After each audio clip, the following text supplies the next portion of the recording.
말씀 봅니다. 하나님 말씀은 마가복음 4장에서 봅니다. 가미사마노미 곧또 바움미마스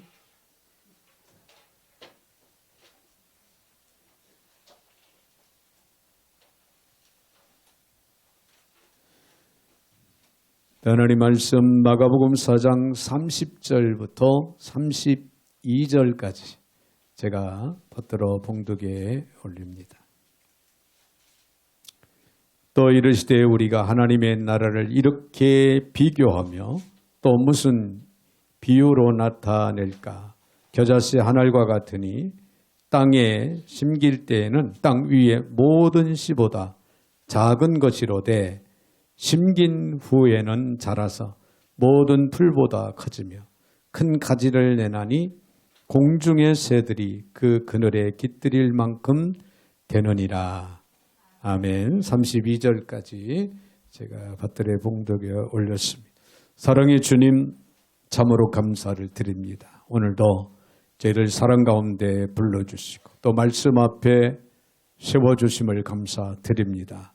듣게 하시고 깨닫게 하시고 은혜되게 하시고 말씀을 쫓아 믿음으로 행할 수 있는 신실하고 귀한 믿음의 권속들이라 되게 하여 주옵소서. 오늘도 부족한 종의 입술을 주관하시고 사용하시되 우리 하나님 홀로 영광을 받아 주옵소서. 예수님의 이름으로 기도하옵나이다. 아멘. 아멘. 할렐루야. 우리 한번 옆에 분들하고 이렇게 인사하겠습니다. 꿈은 이루어집니다. 네. 믿으시면 아멘. 아멘. 여러분 그런 말이 있어요. 꿈은 꿈을 꾸는 자의 것이다. 꿈이 누구나가 다 있어요. 크든 작든. 그런데 꿈을 가진 자, 꿈을 꾸는 자가 그 꿈을 이룰 수 있고 그 꿈의 주인이 된다. 그런 얘기가 되겠죠.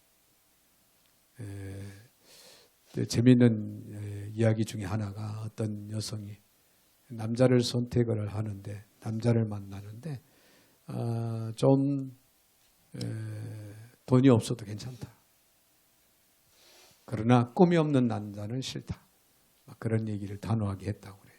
그만큼 꿈이 중요하다. 네, 여러분 꿈이 있어야 됩니다. 할렐루야. 네, 꿈이 없는 자는 방자한 자가 된다고 그랬어요.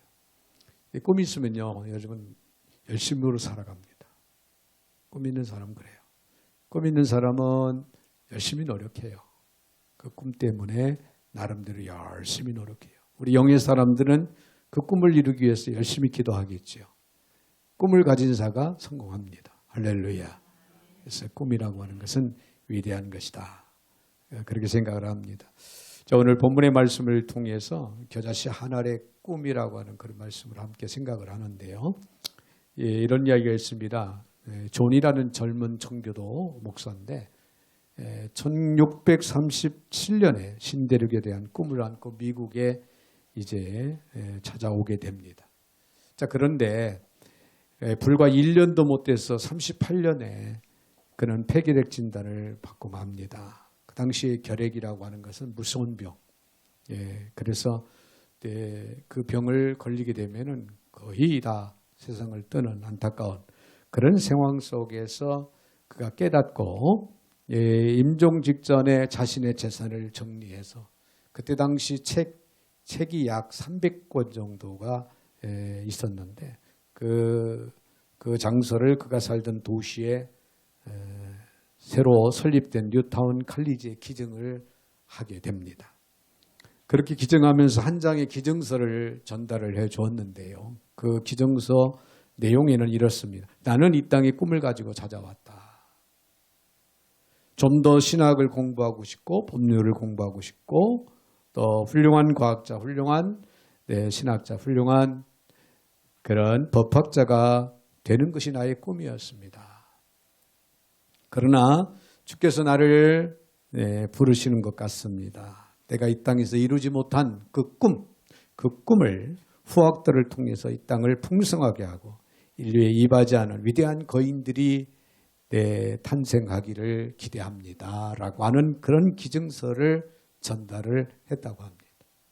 자, 이 기증서를 받은 학교 이사들은 감동을 받고, 그래서 그들은 젊은 목사 존을 기념하기 위해서 그의 성을 따서 학교 이름을 바꾸기로 그렇게 결정을 했다고 합니다. 그의 이름은 존 하버드. 그래서 하버드라고 하는, 그래서 뉴타운 칼리지가 하버드라고 하는 학교로 불리게 돼서 지금까지 전해지고 있는데요. 그의 꿈이 대학을 통해서 열매 맺게 되는 거죠. 그 젊은이의 꿈, 그 젊은이의 기도, 젊은 목사의 그 꿈, 그 기도가 위대한 미국, 위대한 하버드를 오늘날 이루게 했다라고 하는 그런 이야기입니다. 자, 우리는 이렇게 미래를 내다보는 안목을 가진 사람들을 가리켜서 비전어리라 그렇게 부르기도 하죠. 비전을 가진 사람, 꿈을 가진 사람이라는 그런 뜻입니다. 여러분, 시대가 힘들고 어려울수록 우리는 꿈을 가져야 됩니다. 할렐루야. 근데 어릴 때부터 꿈이 있는 사람이 돼야 돼요. 그래서 우리 아이들에게도 자주 묻습니다. 내 꿈은 뭐냐? 꿈이 없습니다. 꿈은 이겁니다. 근데 아이들이 성장하면서 꿈은 자꾸 바뀌어지기도 하죠. 성인이 되기까지. 네, 유치원 때는 유치원 교사 선생님을 바라보면서 예쁜 그 교사 선생님처럼 되기를 원하고, 그렇죠? 초등학교 가면 역시 또 교사 선생님들이 최고죠. 네, 그렇게 자라다가 이제 중고에 가면은 좀 안목이 넓어져서 뭔가 과학자가 되자, 아니면 의사가 되자, 아니면 무슨 교수가 되자, 이런 꿈으로 이제 바뀌어지는, 나름대로 자기 달란트대로의 그 꿈을 갖는 것은 참 좋습니다. 그리고 꿈 있는 자녀들이 되어야 될 줄을 믿습니다. 자, 예수님은 12명의 제자를 부르실 때요, 단순히 그들을 제자로 부려먹기 위해서 제자들을 부른 게 아니에요. 예수님께서 12명의 제자를 선택하고 그들을 이제 가르치고 지도한 것은 그들에게 꿈을 심어주기 위해서 예수님은 그들을 선택했다는 거예요. 네, 그분은 12제자의 미래의 소망을 걸었던 거죠. 그래서 제자들을 모아놓고 제일 먼저 하신 말씀이 꿈에 대한 이야기입니다. 하나님 나라의 꿈. 할렐루야. 자, 오늘 본문은 그 꿈 이야기 중 한 토막인 겨자씨, 이 겨자씨의 비유라고 일컬어지는 말씀인데요. 어떤 사람이 작은 겨자씨 하나를 심습니다. 그 씨는 이제 자라게 되지요. 그래서 커다란 나무가 됩니다. 잎을 내고 울창한 이제 가지를 내고 울창한 나무가 되죠. 그때 새들이 날아와서 거기에서 노래를 부릅니다. 그리고 그들의 새들의 안식처가 되는 아름다운 그런 자리를 마련해 주게 되는 그런 역할을 하게 된다고 하는 이야기죠. 여러분, 겨자씨 한 알에 담긴 이 꿈 이야기, 예수님이 자기를 따르는 제자들을 해주고 싶었던 하나님 나라의 꿈, 그 이야기였다는 거예요. 주님은 그들이 시대의 비전어리가 되기를 원하셨던 것입니다. 그러면은 자, 오늘 본문에 주는 위대한 진리의 교훈이 무엇인가? 오늘 이 교훈의 말씀을 오늘 저와 여러분도 받으면서 이 시대의 비전어리가 되시기를 주의 이름으로 소망합니다. 먼저 우리가 생각할 수 있는 것은요, 우리의 자신의 작은 현실을 부끄럽게 생각하지 말라는 거예요. 즉 비관하지 말라. 작은 현실. 또 오늘 본문의 31절을 봅니다. 겨자씨 한 알과 같으니 땅에 심길 때에는 땅 위의 모든 씨보다 어떻다? 작다 그랬어요. 작은 것이로되. 자, 여기서 예수님께서는 하나님 나라가 겨자씨 한 알과 같다, 그렇게 말씀을 하시는데요. 여기서 겨자씨 나무는 우리가 잘 압니다만 배춧가에 1, 2년생 식물로 그 씨는 검은색을 띠고 아주 매우 작은, 겨자씨는 아주 매우 작은 그런 씨입니다. 자, 그런데 이 겨자씨는 그 키가 매우 작지만은 심어서 자라게 되면은 무려 3m, 4m까지 자란다. 여러분, 엄청나게 그 작은 겨자씨가 3, 4m까지. 근데 어느 분이 성지순례를 다녀와서 저에게 선물을 준다고, 그래서 큰 기대를 하고 만났는데 코팅된 어떻게 보이지도 않는 뭐 시 하나를 주더라고요. 그래서 그 뭔가 했더니 성경에서 나오는 겨자씨라는 거예요. 듣고 보니까 너무 소중한 선물을 받은 거예요. 그래서 제가 회개를 했지 뭡니까? 그 말로만 보던 겨자씨. 그 현장에 가서 구해서 이렇게 소중한 것을 가지고 와서 저한테 준 경험이 납니다. 결국에 번절은요, 작은 겨자씨가 자라게 되면 매우 큰 나무가 되듯이 하나님 나라, 하나님의 역사는 지극히 작은 것을 통해서 이루어진다는 거예요. 할렐루야. 자, 모든 위대한 것은요, 작은 것에부터 시작됩니다.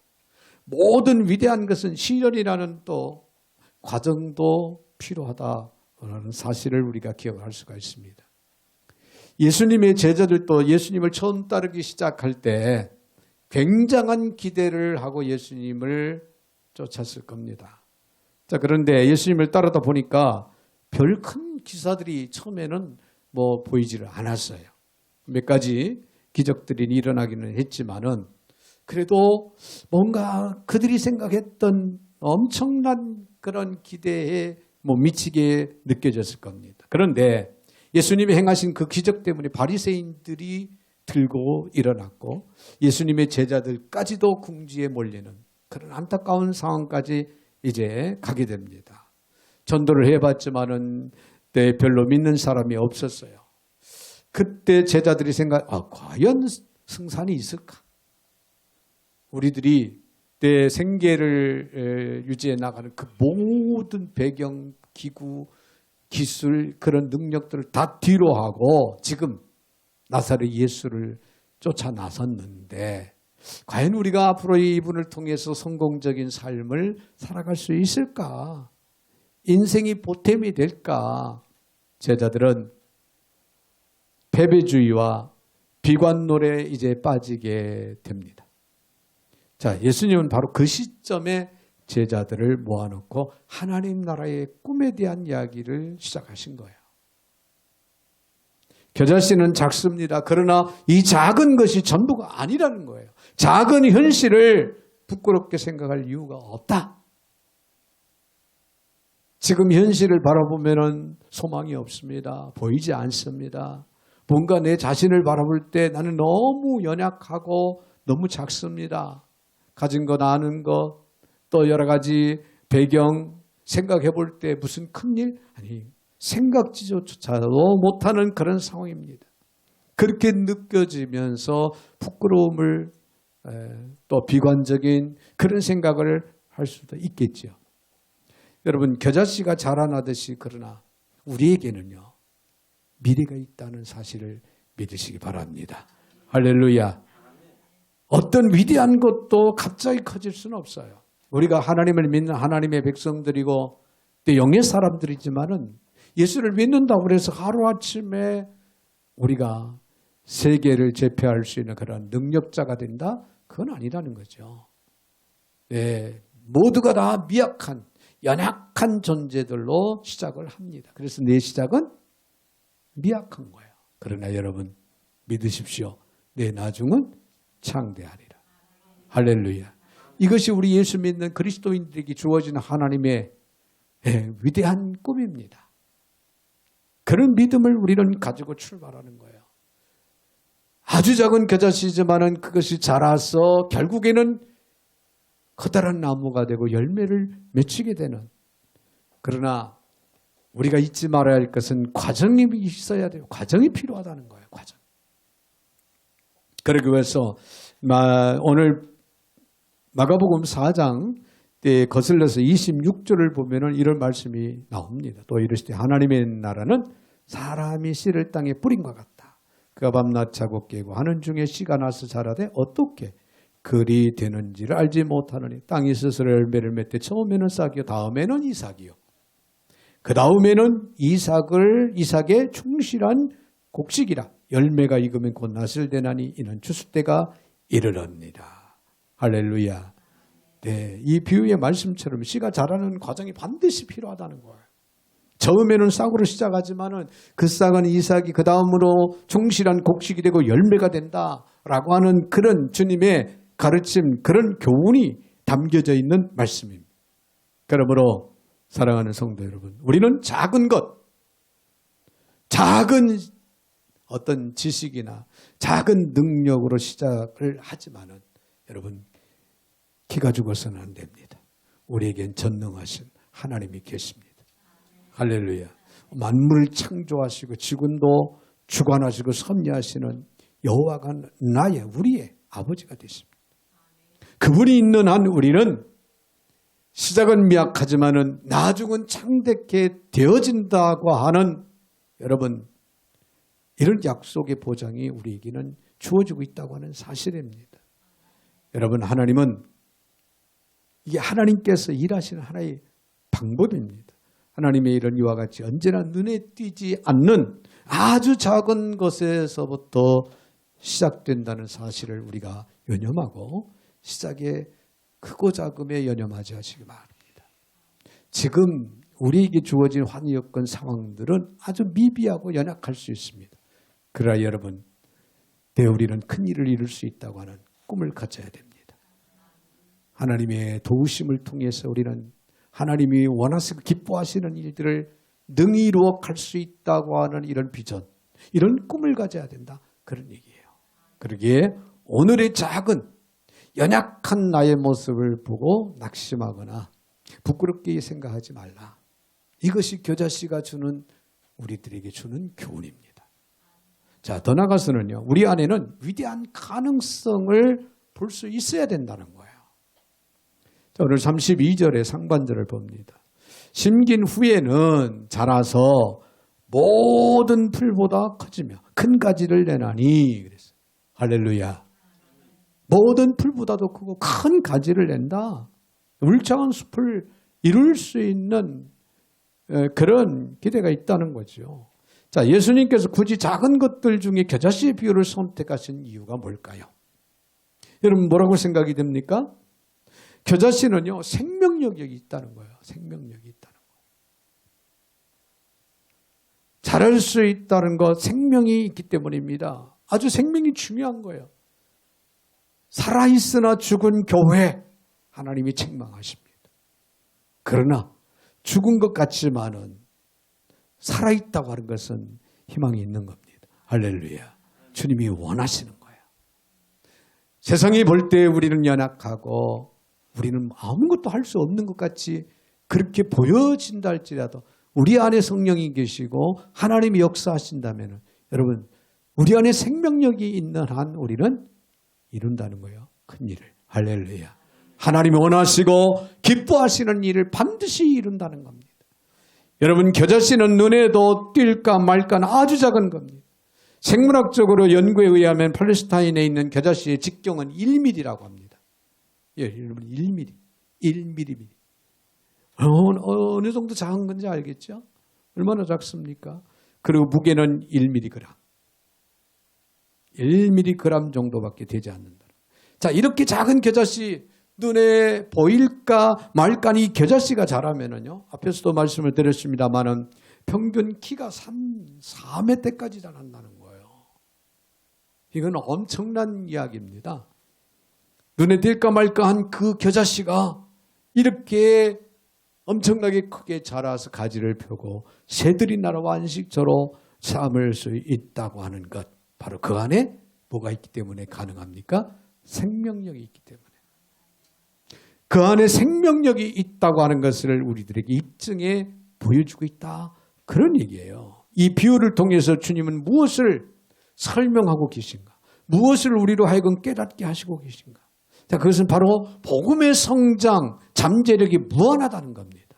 할렐루야. 복음이란 무엇입니까? 복음은 예수님 자신이죠. 말씀. 예수님이 복음이라는 것을 우리는 믿어야 돼요. 예수님이 곧 생명이고 예수님이 곧 능력이십니다. 할렐루야. 우리 안에 예수님이 계시면 우리는 생명을, 우리 안에 생명이 있고 우리는 능력이 있는 거예요. 믿으시면 아멘.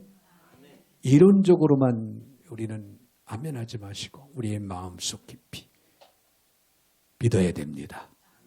할렐루야.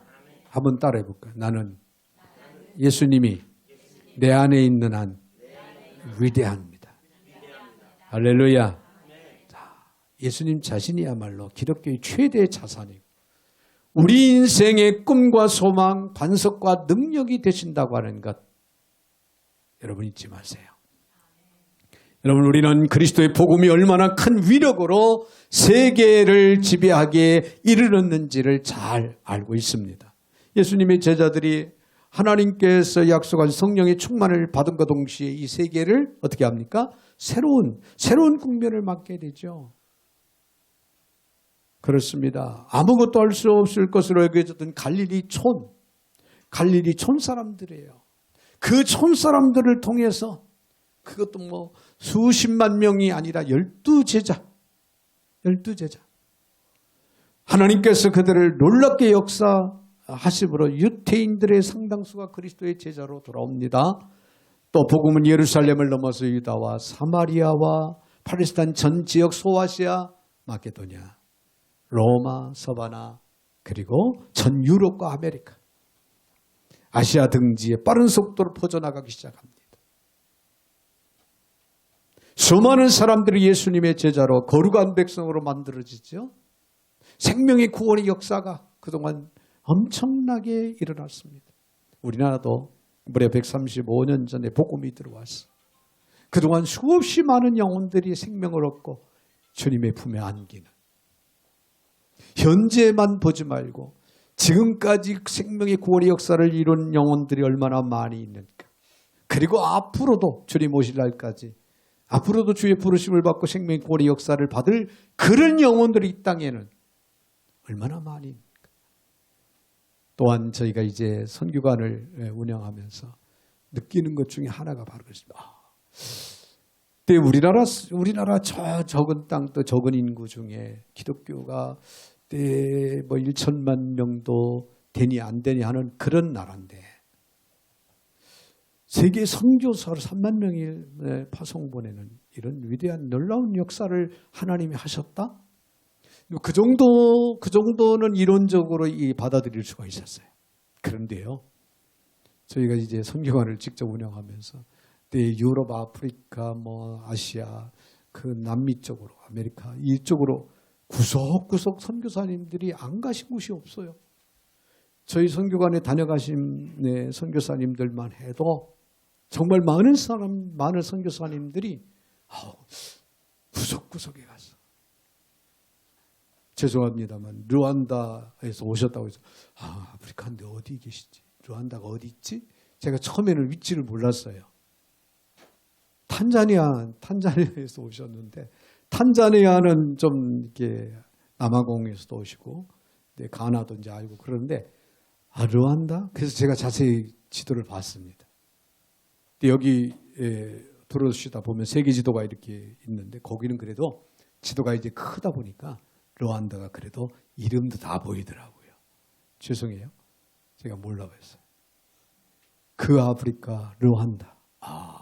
그곳까지. 아르제리에서 오셨는데 선교사 아르제리 그런 나라가 있었나? 정말 제가 부끄러울 정도로. 근데 거기서 선교 사역을 하시더라고요.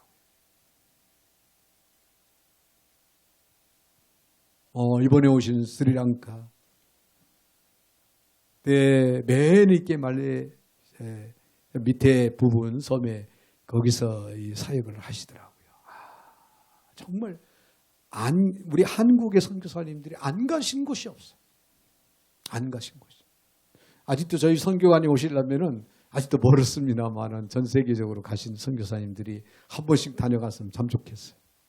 할렐루야. 아멘이 없어요. 이게 엄청난 일입니다.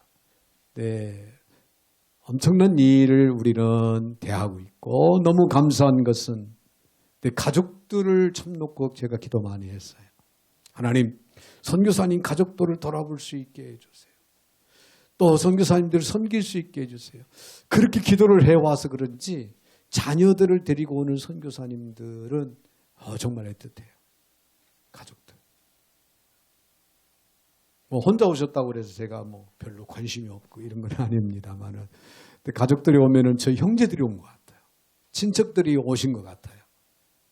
너무 감사하고 너무 그 외지에서 정말 오지에서 사역을 위해서 헌신하면서 정말 수고를 하시는 그 선교사님들의 가족들을 생각하면 마음이 찡합니다. 자, 여러분, 비전은 미래를 볼 수 있는 능력입니다. 자, 현실이 불투명하고 고통스러운 현실 건너편에 우리 주님이 우리를 위해서 준비하신 것들이 있다는 거예요. 우리나라가 적은 나라지만 지금 수없이 많은 선교사님들이 각 나라 각 지역에 오지에 가서 복음의 사역을 감당하고 세계인들이 부러워해요. 한국의 선교사님들. 그리고 존경을 합니다. 놀랍습니다. 여러분, 우리가 어떻게 이렇게 될 줄 알았습니까? 여러분, 우리는 내일을 볼 수 있는 믿음의 눈이 우리에게도 있어야 됩니다. 할렐루야. 예수 그리스도를 향한 믿음이 매우 중요하다는 거예요. 자, 우리는 못하지만 주님은 하십니다.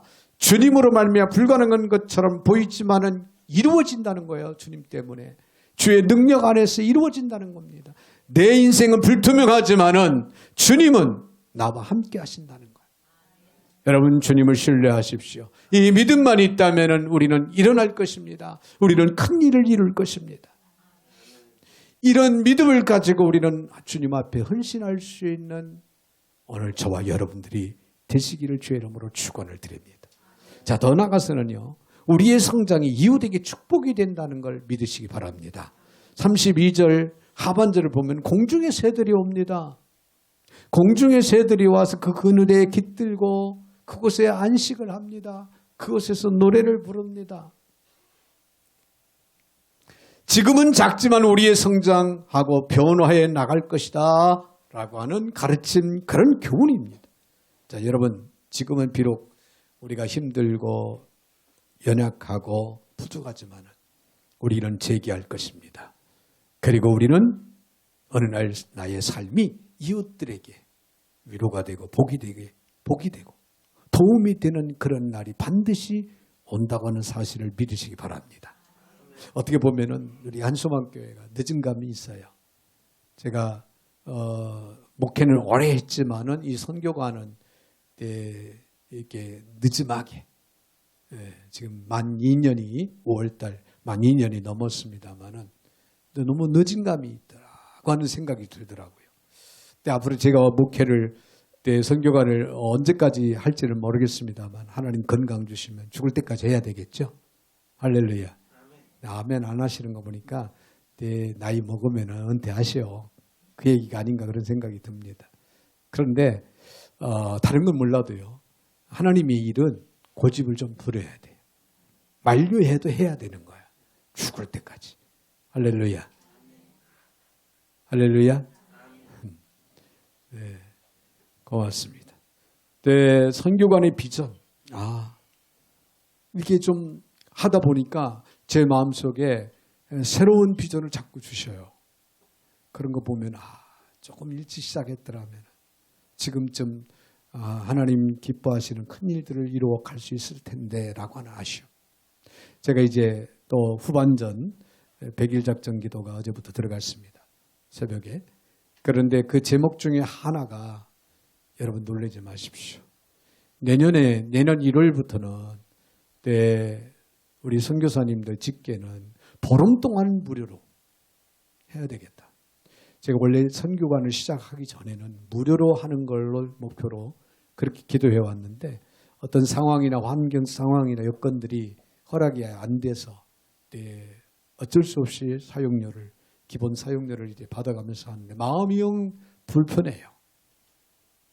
그런데 하나님이 주신 마음대로 1단계로 보름 동안 계시는 분들은 다 무료로 하고 보름 이상 계실 때는 그때는 이제 사용료를 추가적으로 이렇게 해야 되겠다. 그러려면은 교회가 변화되고 부흥돼야 됩니다. 할렐루야. 할렐루야. 그래서 그걸 놓고 기도를 시작을 했습니다. 될 줄로 믿습니다. 할렐루야. 그래서 선교사님들에게 직관적으로 도움이 되고 축복이 되어야 되지 않겠느냐.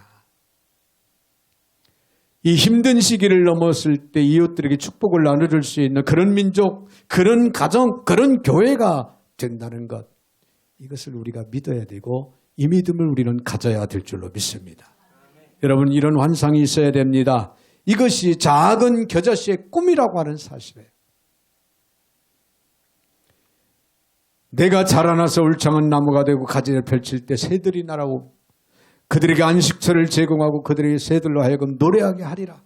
나의 삶, 주변에 있는 사람들에게 노래를 주고 꿈을 주고 축복을 나누어 주는 그런 인생을 반드시 살고 말 것이라는 그런 기대감을 가지고 전진해 나아갈 수 있는 저와 여러분들이 되셔야 됩니다. 이것이 겨자씨 하나의 꿈이라는 거예요. 하나님께서, 예수님께서는 제자들에게 이것을 가르쳤고 이것을 원하고 있다는 겁니다. 이것이 기독교의 성공관이에요. 여러분, 세속적인 성공관과 기독교의 성공관이 어떻게 다를까요? 세속적인 성공관은요, 내가 열심히 노력하고 했으면 성공할 수 있는 그런 성공, 이걸 가리켜 세속적인 성공관이다. 그런데 기독교적인 성공관은 하나님이 나를 축복하셔야 되는 거예요. 그래서 성공하는 그런 성공이 진정한 기독교의 성공관이다. 하나님이 함께 하신, 나에게 축복하시고 나에게 복을 주시고 나에게 능력을 주시게 하기 위해서는 우리가 하나님을 믿고 신뢰하고 따라야 돼요. 그 축복으로 이웃을 섬기라는 거예요. 한국 사회의 가장 큰 비극 중에 하나는 지금까지 깨끗한 부자의 예가 별로 없다는 겁니다. 네, 상대적으로 기독교 문화와 윤리가 묻어있는 외국에는요, 정말 깨끗한 부자들이 적지 않다는 거예요. 무슨 얘기냐면 이들은 열심히 일을 합니다. 그리고 정직하게 돈을 법니다. 어느 정도 돈을 벌면은요, 사회에 돌려주죠. 기증하죠. 재단을 만들어서 재산의 공익을 위해 철저히 관리하고 다른 이웃들에게 나눠주면서 생을 마무리하는 그들의 모습.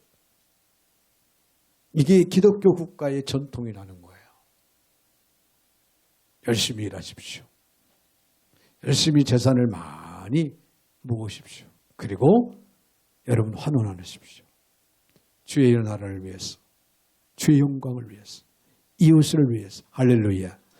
자, 모든 부가 하나님께로 온 것이기 때문에 나만을 위해 사용하지 않고 하나님 나라와 이웃들에게 축복이 되고 그의 노력이 이웃들에게 선한 아름다움이 되는 그런 축복의 환상, 이것을 우리는 가져야 돼요. 이것을 보아야 됩니다. 어릴 때부터 이런 꿈을 꿔야 돼요. 이것이 겨자씨 하나의 꿈이라는 사실이에요. 사랑하는 성도 여러분, 겨자씨 하나의 꿈 속에서 우리 민족의 꿈, 우리 가정의 꿈, 교회의 꿈을 볼 수 있기를 바랍니다. 이것이 이 시대를 살아가는 사람들의 꿈이 되고 오늘 저와 여러분의 꿈이 되시기를 주의 이름으로 축원을 드립니다. 거룩하신 하나님 감사합니다. 오늘도 어김없이 이들을 사랑 가운데 불러주시고 또 말씀 앞에 세워주시는 주님, 오늘 주신 말씀을 삶의 지표로 삼고 겨자씨 하나의 꿈을 갖게 하여 주셔서 저희들을 통하여 이 시대에 많은 이웃들에게 복이 되게 하여 주시옵시고 이 시대의 이 민족 전 세계에 위대한 힘을 드러낼 수 있는, 그들에게 축복이 될 수 있는 계기가 저희들을 통해서 이루어지게 하여 주시옵소서. 예수님의 이름으로 축복하며 기도하옵나이다. 아멘.